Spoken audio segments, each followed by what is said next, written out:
টাকা বেশি থাকলেই যে সুন্দরভাবে সংসার চালানো যায় এই ধারণাটা কিন্তু একদম ভুল। অল্প টাকা দিয়েও সুন্দরভাবে সংসার চালানো যায়। যদি আপনি একটু বুদ্ধি খাটিয়ে সঠিক পরিকল্পনার মাধ্যমে সংসার চালান তাহলে কিন্তু খুব সহজেই অল্প টাকা দিয়েও আপনি সুন্দরভাবে সংসার চালাতে পারবেন। আমাদের মতো যারা মধ্যবিত্ত ও নিম্ন মধ্যবিত্ত আছেন তাদের মাসিক আয় খুবই সীমিত, আর সেই সীমিত আয় দিয়ে সুন্দরভাবে পুরো মাস হিসাব করে চলার নামই কিন্তু স্মার্ট গৃহিণী। আর এই জন্য আমি মাসের শুরুতেই আমাদের মৌলিক চাহিদা অনুযায়ী একটা বাজেট চার্ট তৈরি করে নিই।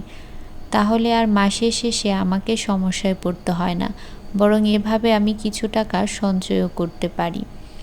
আপনারাও কিন্তু এভাবে একটা চার্ট তৈরি করে নিতে পারেন আপনাদের বাজেট অনুযায়ী। এভাবে পরিকল্পনা করে চললে অনেক বাড়তি খরচ কিন্তু আমাদের কমে আসে। দ্রব্যমূল্যের এই ঊর্ধ্বগতির সময় আপনারা যদি একটু হিসাব করে না চলেন তাহলে কিন্তু সংসার চালানো আসলেই অনেক কষ্টকর। আমাদের সবসময় উচিত নিজের আয় বুঝে ব্যয় করা, এমনভাবে চলা যাতে আমাদের কারো কাছে হাত পাততে না হয়। মাসের শেষে যখন টাকা না থাকে তখন কিন্তু আপনাকে কেউ এসে টাকা দিয়ে যাবে না। আপনার যেমন আয় সেই আয় দিয়েই কিন্তু আপনার সেইভাবেই সংসার চালাতে হবে। আর সেই আয় থেকে আপনাকে সুন্দর ভবিষ্যতের জন্য কিছু টাকা সঞ্চয় করতে হবে। আর আপনি যদি পরিকল্পনা না করেন তাহলে কিন্তু আপনি কখনোই আপনার সুন্দর ভবিষ্যৎ গড়তে পারবেন না। আমাদের আশেপাশে অসংখ্য মানুষ আছে যারা কিন্তু মাত্র 10,000 টাকায়ও তাদের সংসার চালাচ্ছে। আবার অনেকে 15,000, 20,000, 25,000, 30,000, এক একজনের কিন্তু এক এক রকমের আয় এবং তাদের ব্যয়ের হিসাব। তো সবার আয় আর ব্যয় কিন্তু একরকম নয়, এমনকি পরিবারের সদস্য সংখ্যাও কিন্তু একরকম নয়। এক একজনের হিসাব এক এক রকম। কিন্তু আমি এখানে একটা মৌলিক ধারণা দেওয়ার চেষ্টা করেছি। আর আমাদের যেগুলো মৌলিক চাহিদা আছে একদম না হলেই নয়, ঠিক সেগুলো দিয়ে আমি একটা চার্ট তৈরি করেছি যে এভাবে আপনারা আপনাদের চাহিদা অনুযায়ী একটা চার্ট তৈরি করে নেবেন, তাহলে কিন্তু আপনাদের অনেক বেশি সুবিধা হবে।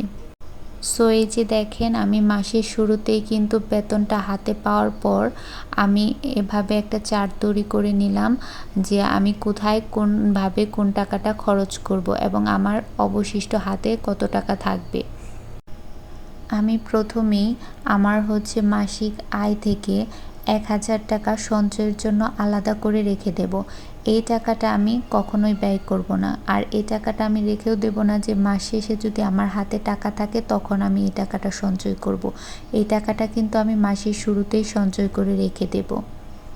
তারপর জরুরি খরচের জন্য 1,000 টাকা রাখবো, যেটা আমি খরচও করব না এবং ব্যাংকেও রাখবো না। এই টাকাটা আমি আলাদা করে সরিয়ে রেখে দেব। যখন আমার কোনো সমস্যায় পড়ব তখন এই টাকাটা খরচ করব, কিংবা পরিবারের কেউ যদি কখনো অসুস্থ হয়ে পড়ে তখন এই টাকাটা খরচ করব। তবে প্রতি মাসেই কিন্তু আমার 1,000 টাকায় খরচ হয় না। কিছু মাসে আছে দেখা যায় 500 টাকা খরচ হয়, আবার কিছু মাসে 1,000 টাকায় খরচ হয়ে যায়, আবার কিছু মাসে 1 টাকাও খরচ হয় না। তখন কিন্তু আমার যে টাকাটা বেঁচে যায় সেই টাকাটা আমি সঞ্চয়ের সাথে একসাথে করে রেখে দিই। এভাবে দেখা যায় 500-1,000 করে রাখলেও বছর শেষে ভালোই একটা মুনাফা হয়, যেটা দিয়ে আমার সংসারে কোনো একটা কাজে আমি লাগাতে পারি। বাসার কোনো একটা ফার্নিচার কিংবা বাসার একটা জিনিস নষ্ট হলে সেটা আবার নতুন করে কেনা যায়। তখন হাজবেন্ডকে আর এই টাকাটা ব্যয় করতে হয় না। 1 মাসের মধ্যে যদি আমি কিছু কিনে নিই তাহলে কিন্তু বড় একটা চাপ সৃষ্টি হয়, কিন্তু আস্তে আস্তে টাকা জমিয়ে একটা জিনিস কিনলে তখন কিন্তু আর এই চাপটা তৈরি হয় না। আর এর জন্য কিন্তু আমার হাজবেন্ডেরও অনেক বেশি সুবিধা হয়। এর জন্য প্রতি মাসেই আমি টাকা সঞ্চয় রাখার চেষ্টা করি। আপনারাও প্রতি মাসে অবশ্যই চেষ্টা করবেন আপুরা, 500 হোক কিংবা 1,000 হোক, 2,000 হোক বা 5,000 হোক, যে যতটুকু পারেন আপনার সাধ্যের মধ্যে আপনারা সঞ্চয় রাখার চেষ্টা করবেন। জরুরি কোনো প্রয়োজন ছাড়া কখনোই এই টাকা খরচ করবেন না, তাহলে দেখবেন আপনি এই টাকাটা কোনো কাজে লাগাতে পারছেন। আর এই জরুরি খরচের জন্য যে আমি ১,০০০ টাকা রাখি, প্রতি মাসে কিন্তু আমার এই ১,০০০ টাকা খরচ হয় না। কোনো মাসে দেখা যায় এখান থেকে আমি ৫০০ টাকা জমা রাখতে পারি, এবং কি কোনো মাসে ১,০০০ টাকা আমার জমা থেকে যায়। আবার দেখা যায় কোনো মাসে ১ টাকাও জমা থাকে না। তবে এভাবেই এই টাকাগুলো কিন্তু আমি এই সঞ্চয়ের টাকার সাথে জমা করি। তারপর আমার বাসা ভাড়া। বাসা ভাড়ার সাথে কিন্তু অনেক কিছু ইনক্লুড আছে, যেমন পানির বিল, বিদ্যুৎ বিল, গ্যাস বিল, এগুলো কিন্তু বাসা ভাড়ার সাথে জড়িত। তো আপনাদের টোটাল কীরকম বাসা ভাড়া সেটা আপনারা রাখবেন। অনেকে কিন্তু বাসা নিয়ে থাকেন না, তাদের জন্য এটা কিন্তু অনেক বড় প্লাস পয়েন্ট। এই টাকাটা কিন্তু আপনাদের বেঁচে যায়, এই টাকাটা কিন্তু আপনাদের খরচ করতে হয় না, এই টাকাটাও কিন্তু আপনারা তখন জমাতে পারেন। কিন্তু আমরা যেহেতু বাসা ভাড়া নিয়ে থাকি, এর জন্য আমাদের এই বাসা ভাড়ার টাকাটা চলে যায়। তারপর ছেলে মানুষ যেহেতু বাইরে তারা জব করে, তাদের কিন্তু একটা হাত খরচের প্রয়োজন পড়ে। তো আমি তার জন্য ১,০০০ টাকা হাত খরচ রাখি। তারপর সবচেয়ে একটা নিত্য প্রয়োজনীয় জিনিস মুদি বাজার। মুদি বাজার এটা মাসের শুরুতেই যা যা প্রয়োজন সব কিনে আনার চেষ্টা করি। মাসের শুরুতে কিনে রাখলে পরে আর কোনো সমস্যা হয় না। এগুলো যেহেতু নষ্ট হয় না, তাই মাসের শুরুতে কিনে রাখাই ভালো। এরপর মাছ মাংস, যেগুলো আসলে যার যার পছন্দ অনুযায়ী সে বাজার করে। অনেকে ছোট মাছ খেতে পছন্দ করে, আবার অনেকে বড় মাছ খেতে পছন্দ করে। এক একজনে এক এক ধরনের মাংস খায়, তো যার যার হিসাব অনুযায়ী সে সেরকমভাবে বাজার করে। তারপর সবজি আর ফলের জন্য ১,০০০ টাকা আপনারা রাখতে পারেন। তারপর অন্যান্য খরচ, যেগুলো আপনারা ২,০০০ টাকা আমি রেখেছি। এগুলোতে আপনার অনেক কিছুই প্রয়োজন হয়। এরপর অন্যান্য খরচ বাবদ আমি এখানে ২,০০০ টাকা রেখেছি। এই টাকাটা আপনি আপনার যে কোনো প্রয়োজন বুঝে ব্যয় করতে পারেন। আপনার যেমন ধরেন মোবাইলের খরচ থাকে, তারপরে কাপড় চোপড় কেনা, এমনকি আপনার কসমেটিক আইটেম বা বিভিন্ন প্রকারের খরচ থাকতে পারে, যেটা আপনি এখান থেকে ব্যয় করতে পারেন।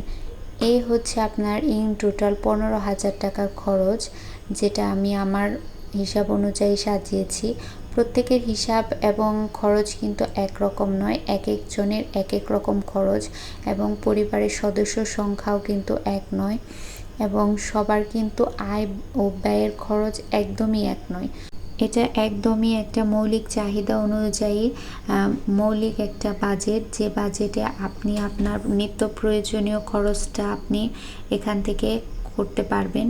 মাত্র ১৫,০০০ টাকায় আপনি আপনার সংসারটাকে সুন্দরভাবে এভাবে সাজিয়ে গুছিয়ে নিতে পারেন। প্রত্যেকটা পরিবারের আয় এবং ব্যয় কিন্তু আলাদা, এবং পরিবারের সদস্য সংখ্যাও আলাদা। সেই হিসাবে কিন্তু এক একজনের এক এক রকম খরচ। দেখা যায় গ্রামে থাকলে আর শহরের তুলনায় কম খরচ, আর শহরে সব দিকেই একটু খরচ বেশি।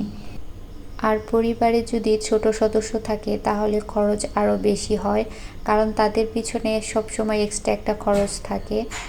তবে সবসময় চেষ্টা করবেন সংসারে বাড়তি খরচগুলো এড়িয়ে চলার। যেগুলো না করলেও চলে সেগুলো অবশ্যই এড়িয়ে যাবেন, কারণ বাড়তি খরচগুলো বাদ দিলে আপনার অনেক টাকাই সেভ হবে। বড় বড় শোরুম বা বড় বড় দোকানপাটে যে শুধু ভালো জিনিস পাওয়া যায় এটা কিন্তু নয়। রাস্তার ফুটপাত কিংবা ভ্যান থেকে অনেক সময় ভালো জিনিস পাওয়া যায়, টাটকা জিনিস পাওয়া যায়। অযথা বেশি দাম দিয়ে জিনিস কিনে টাকা নষ্ট করার কোনো প্রয়োজন নেই। সুন্দর ভবিষ্যৎ গড়তে হলে আপনাকে অবশ্যই একটু হিসাবি হতেই হবে, তা না হলে অল্প আয় দিয়ে কখনো উন্নতি করা সম্ভব না। দিন যত যায় ততই খরচ বেড়ে যায়, কিন্তু আয় তো বাড়ে না। এর জন্যই আমাদেরকে এত হিসাব নিকাশ করে চলতে হয়। আমাদের দেশের এখন এমন এক করুণ অবস্থা, নিত্য প্রয়োজনীয় জিনিসের দাম দিন দিন বৃদ্ধি পেতেই চলেছে। কোনো জিনিসের দামই কিন্তু কমছে না, যত দিন যাচ্ছে শুধু জিনিসের দাম বেড়েই চলেছে। বর্তমানে আমাদের কিন্তু এই পরিস্থিতি মোকাবেলা করা অনেক বেশি কষ্টকর হয়ে দাঁড়িয়েছে। যখন যে জিনিসের সিজন থাকবে সেই সিজনে আপনারা চেষ্টা করবেন সেই জিনিসটা বেশি করে সংগ্রহ করে রাখার জন্য, তাহলে দেখবেন আপনাদের অনেক টাকা কিন্তু বেঁচে যাবে। একটু বুদ্ধি করে আসলে চললে কিন্তু অনেক টাকাই বাঁচানো সম্ভব। আর ঠিক অপ্রয়োজনীয় খরচগুলো বাদ দিয়েও কিন্তু অনেক টাকা সেভ করা যায়। যেটা আমার প্রয়োজন নেই সেটা আমি কখনোই করি না। লোক দেখানো কাজ আমার একদমই পছন্দ নয়। আর অনেক আপুরা আছে যারা অন্যের দেখাদেখি কাজ করে, অন্যের একটা জিনিস দেখলে সেটা তার কিনতে মন চায়, এমনকি স্বামীর উপরও প্রেশার তৈরি করে যে আমার এটা লাগবে, আমাকে দিতেই হবে। আর এখন তো অনলাইনের যুগে এমন একটা পরিস্থিতি তৈরি হয়েছে, ফেসবুকে আমরা দেখি একজন আরেকজনের সংসার দেখে অনেক বেশি মেয়েরা জেলাস হয়। ওর এটা আছে, তার সে এটা আছে, আমার কেন নেই? আমারও এরকম একটা সুন্দর সংসার লাগবে, আমারও এত দামি দামি ফার্নিচার লাগবে, আমার এটা কিনতে হবে, ওটা কিনতে হবে। আসলে এভাবে কিন্তু একজনের সংসার দেখে আরেকজন জেলাসি করলে হয় না। এক একজনের এক এক রকম পরিস্থিতি, এক এক রকম আয়, এক এক রকম ব্যয়। আমাকে অবশ্যই আয় বুঝে ব্যয় করতে হবে। আমার স্বামীর যেরকম ইনকাম, আমার সেই টাকার মধ্যে আমার পুরো সংসারটা চালাতে হবে এবং তারপর যে টাকাটা থাকবে সেটা দিয়ে আমরা আমাদের শখ এবং ইচ্ছাগুলো পূরণ করব। অন্য কারো জিনিস দেখে কখনোই এরকম লোভ করা উচিত না। কারণ আপনি যাকে দেখে জেলাস ফিল করছেন সেও বোধহয় অন্য আরেকজনকে দেখে জেলাস ফিল করে, এবং আপনাকে দেখেও হয়তো কেউ জেলাস ফিল করে যে আমি কেন এরকম একটা সংসার পেলাম না। সবাই এই সুন্দর সংসারের চিন্তা করে, কিন্তু সবাই কিন্তু সুন্দর সংসার পায় না। সুন্দর সংসার নিজেকেই গড়ে নিতে হয় আস্তে ধীরে। আপনিও যদি চেষ্টা করেন, একদিন আস্তে আস্তে আপনার সব শখগুলো পূরণ করতে পারবেন। তবে সেটা করতে হয় ধারাবাহিকভাবে, সব কিছু কিন্তু একসাথে পাওয়া যায় না। তাই বেহিসাবি খরচ না করে হিসাব করে খরচ করুন এবং সুন্দর ভবিষ্যৎ গড়ুন। সুন্দর ভবিষ্যৎ গড়ার জন্য অবশ্যই অবশ্যই আপনাকে সঞ্চয় করতে হবে। প্রত্যেকটা আপুর জন্য শুভকামনা রইল। সবাই আপনারা সুন্দরভাবে সংসার সাজান এবং আপনাদের সব শখগুলো পূরণ করুন। আর কে আপনারা এভাবে লিস্ট তৈরি করেন আমার সাথে শেয়ার করতে পারেন, এবং আপনাদের বাজেট অনুযায়ী আমাকে কমেন্ট করতে পারেন। আপনাদের জন্য আমিও একটা ছোট্ট লিস্ট তৈরি করার চেষ্টা করব। ভালো লাগলে অবশ্যই আমার এই ভিডিওতে একটা লাইক দিয়ে যাবেন এবং সাবস্ক্রাইব করে পাশে থাকবেন। আর কে কোথায় থেকে আমার এই ভিডিওটা দেখছেন অবশ্যই কমেন্ট করে জানাতে পারেন। কাছের এবং দূরের যেখান থেকে দেখছেন সবাইকে অসংখ্য ধন্যবাদ। সবাই পাশে থাকবেন। ধন্যবাদ সবাইকে। আসসালামু আলাইকুম।